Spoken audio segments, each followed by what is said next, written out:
Et bonjour les anatomistes et bienvenue dans cette nouvelle vidéo toujours consacrée à l'articulation du genou. Et aujourd'hui, nous allons étudier les axes articulaires du membre inférieur, mais également le genu valgum, le genu varum et le genu recurvatum. Je me présente, je m'appelle Pierre, je suis préparateur sportif de formation et de métier et je suis également étudiant en kinésithérapie. Donc les axes articulaires du membre inférieur, on va surtout considérer l'axe mécanique, qui est un axe qui passe par les trois centres articulaires de la hanche, du genou et de la cheville, qu'on appelle l'axe mécanique HOC, et qui passe, pour être plus précis, au niveau de la tête fémorale, au niveau de l'interligne fémoro-tibiale et au niveau du centre de la poulie du talus. Alors ce qui est important à comprendre, c'est que dans la jambe, cet axe mécanique va coïncider avec l'axe du tibia. Ici, vous avez l'axe du tibia qui coïncide avec cet axe mécanique. Alors dans la cuisse, cet axe mécanique va former un angle de 6 degrés avec l'axe de la diaphyse fémorale, l'axe du fémur. Alors je vous rappelle l'anatomie d'un os long. Ici, on a la diaphyse et aux extrémités, on a les épiphyses. Et donc, on a un angle de 6 degrés entre l'axe mécanique et l'axe de la diaphyse fémorale. On a également un angle de 3 degrés avec la verticale, d'accord, entre l'axe mécanique et l'axe vertical, ici représenté de 3 degrés. Alors, je vais vous montrer une autre image, ce sera plus clair. Ici, en vert, on a l'axe mécanique, en bleu, on a l'axe vertical et on a un angle de 3 degrés. Ce qui est important de comprendre également, c'est que l'axe longitudinal de la diaphyse fémorale n'est pas situé exactement dans le prolongement de l'axe du squelette jambier. Et donc, il va former avec ce dernier un angle obtus ouvert en dehors de 170 à 175 degrés. Et c'est ce qu'on appelle le valgus physiologique.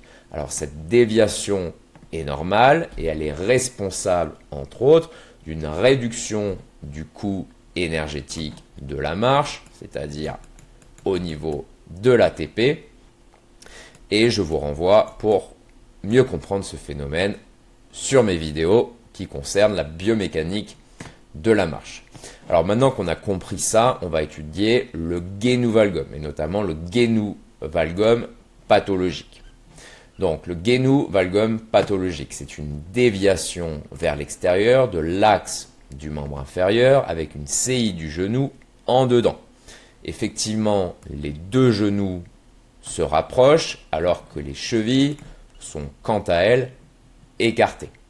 Ici, nous avons un genu valgum physiologique, d'accord, et qui peut devenir pathologique si ce genu valgum est trop marqué et avec une gêne au niveau de la marche et qui sera souvent le facteur d'une arthrose du genou qu'on appelle une gonarthrose.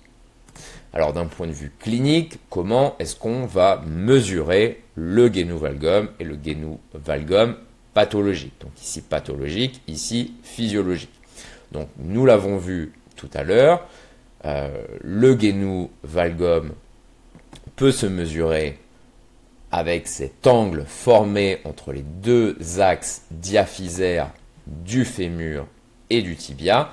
Et donc si cet angle est plus petit que sa valeur physiologique de 170 degrés, 175 degrés, par exemple 165 degrés, on pourra parler de genu valgum pathologique.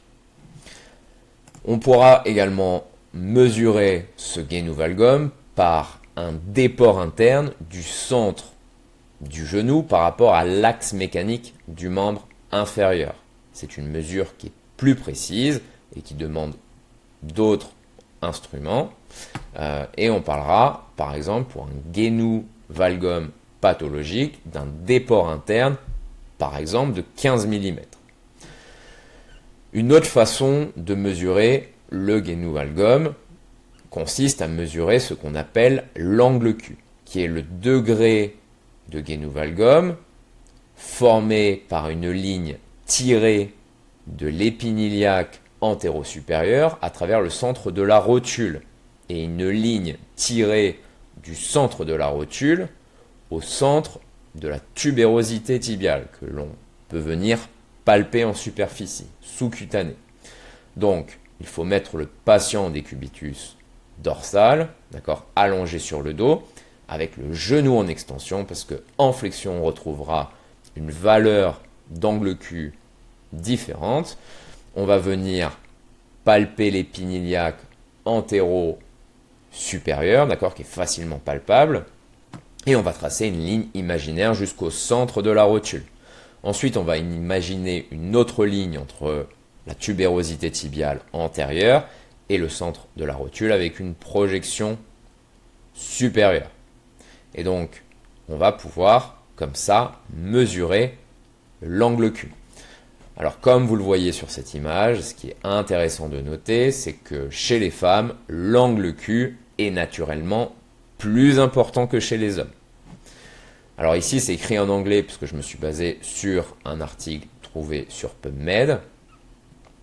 Donc, par rapport aux femmes, un angle cul devrait être inférieur à 22 degrés avec le genou en extension. Une valeur typique, c'est de 17 degrés et un range considéré comme normal est de 13 à 18 degrés. En dessous ou au-dessus, les valeurs seront considérées comme anormales. Chez les hommes, l'angle cul devrait être inférieur à 18 degrés, avec toujours le genou en extension, et un angle cul typique chez les hommes est de 12 degrés. Alors on pourra mesurer également le valgus, le guénovalgum, avec une radiographie projectionnelle. Donc le degré de déformation valgus peut être quantifié par l'angle hanche-genou-cheville, qui est un angle entre l'axe mécanique fémoral et le centre de l'articulation de la cheville. Et ici sur ce graphique, on voit la déviation en varus ou en valgus en fonction de l'âge, qui est très marqué chez les jeunes enfants.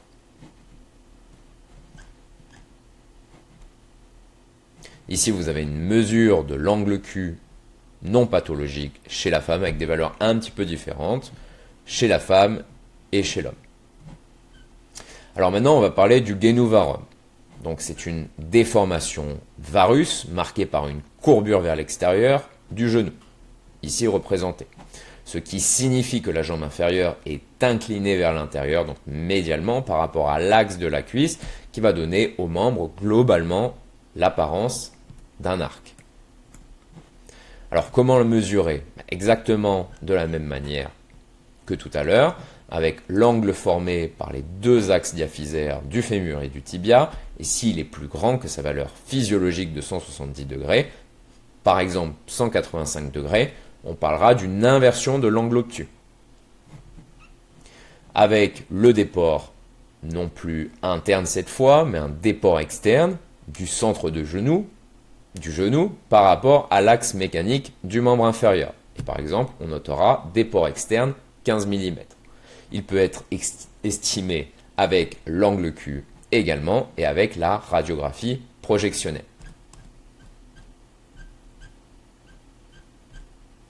Alors ici, par rapport à l'angle Q,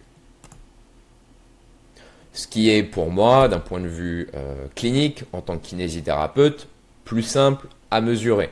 Si on se repère avec l'épine iliaque antéro-supérieure, la tubérosité tibiale, ça peut, le centre de la rotule, on peut facilement ou au moins estimer les déviations de type varus ou valgus. Donc si on a une diminution de l'angle Q par rapport aux valeurs normales que je vous ai données, on parlera de guénovarum. Et si on a une augmentation de l'angle Q par rapport aux valeurs de référence, on parlera de guénovalgum. Voilà, je pense que j'ai tout abordé. Ah oui, je voulais vous montrer d'un point de vue biomécanique la répartition des forces qui s'appliquent sur l'articulation tibio-fémorale. Donc ici, vous voyez le guénovalgum avec la répartition des forces. Ici, le guénovarum et ici, un genou normal. Et effectivement, au niveau du genou, et d'un point de vue biomécanique, vous avez des forces qui arrivent de tous les côtés, si je puis dire. Latéralement, avec le tractus iliotibial, médialement, avec par exemple le vaste médial, avec les rétinaculums, les fibres, inférieurement avec le tendon patellaire, et supérieurement avec le tendon quadricipital. Alors maintenant, on va parler du genu recurvatum, mais juste avant, je voudrais refaire un petit point sur les axes de mouvement au niveau du genou. Donc on a 3 axes de mouvement.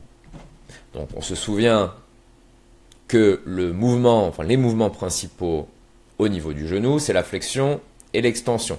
Donc ça se déroule dans un plan sagittal autour d'un axe transversal qu'on va appeler l'axe transversal XX' et qui va traverser horizontalement les condyles fémoraux. On va avoir également un axe longitudinal, de haut en bas ou de bas en haut, qu'on va appeler l'axe longitudinal YY', et qui va nous permettre des mouvements de rotation, mais seulement avec le genou en flexion. C'est un deuxième degré de liberté et qui est évident si le genou est en flexion et impossible avec le genou en extension. Alors quand le genou est en extension, l'axe de la jambe est confondu avec l'axe mécanique et donc la rotation axiale va s'effectuer au niveau de la hanche. Ensuite, on va avoir un troisième axe qui est l'axe antéro-postérieur, qu'on va appeler l'axe antéro-postérieur Z', et il va représenter le jeu mécanique du genou en légère flexion, avec des mouvements de latéralité qui est dû à la détente des ligaments latéraux.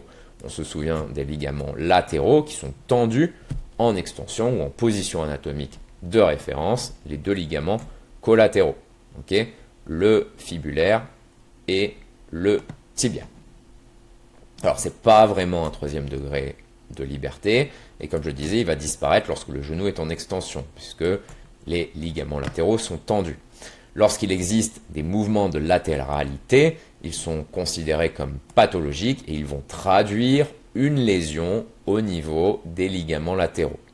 Alors maintenant, on va parler du genu recurvatum, qui est une déformation de l'articulation du genou, de sorte que le genou, vous le voyez, va se plier vers l'arrière. Et dans cette déformation, une extension excessive se produit dans l'articulation tibio-fémorale. L'hyperextension au-delà de 10 degrés par rapport à un angle neutre est appelée donc genu recurvatum. Alors pourquoi 10 degrés? Parce que le genou peut faire une hyperextension qui est non pathologique au-delà d'une position neutre de 5 à 10 degrés supplémentaires. Et c'est variable en fonction des personnes. À vrai dire, l'hyperextension du genou peut être considérée comme légère, modérée ou sévère. Alors il y a des cas légers de recurvatum qui peuvent survenir chez des personnes d'ailleurs qui sont en très bonne santé et qui est souvent dû à une laxité générale des structures postérieures du genou. Ici on a une photo très connue de Ella Harper qui présente un genu recurvatum très marqué, sévère, et donc il y a des facteurs qui peuvent expliquer les causes de cette déformation. C'est une laxité inhérente des ligaments du genou, une instabilité de l'articulation du genou due aux ligaments et aux lésions de la capsule articulaire, un alignement inapproprié du tibia et du fémur, et par exemple une faiblesse des muscles extenseurs de la hanche. Alors ici, sur un article Wikipédia, vous avez toutes les causes possibles et inimaginables. Malheureusement, il n'y a pas de citation. Il n'y a pas de référence scientifique à proprement parler, donc faites attention à ce que vous allez lire. Et ici, donc, on a la physiopathologie du genu recurvatum, avec donc l'implication des ligaments croisés antérieurs et postérieurs, et des ligaments collatéraux, mais également de la capsule articulaire, du quadriceps, et de l'alignement du fémur et du tibia. Voilà les anatomistes, c'était tout pour cette vidéo et je vous dis à très vite. Au revoir.